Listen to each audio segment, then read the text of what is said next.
ഞാൻ പനമണ്ണ ശശി. കാക്കനാട് നെച്ചിക്കോട്ട് ഉത്സവം ഏപ്രിൽ 21 തുടങ്ങി 25 സമാപനമാണ്. ഏപ്രിൽ 24 7:30 പഞ്ചതായമ്പക. ആ ഭാഗങ്ങളിൽ അധികം ഉണ്ടായിട്ടില്ല. അത് പഞ്ചതായമ്പയ്ക്ക് നേതൃത്വം കൊടുക്കുന്നത് ഞാനാണ്. ഞാൻ ഉണ്ട്. മട്ടന്നൂർ ശ്രീകാന്ത്, കല്ലൂർ ഉണ്ണികൃഷ്ണൻ, മട്ടന്നൂർ ശ്രീരാജ്, ചിറക്കൽ നിതീഷ് എന്നിവർ ചേർന്ന് അവതരിപ്പിക്കുന്ന പഞ്ചതായമ്പയാണ്. പിറ്റേ ദിവസം രണ്ട് നേരങ്ങളിലും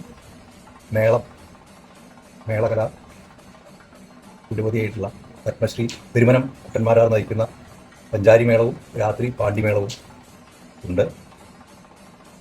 എല്ലാ ക്ഷേത്ര കലാ ആസ്വാദകരും കാണാനും കണ്ടാസ്വദിക്കാനും ഈ ക്ഷേത്രത്തിലേക്ക് വരും എന്ന വിശ്വാസത്തോടെ പനമണ്ണ ശശി.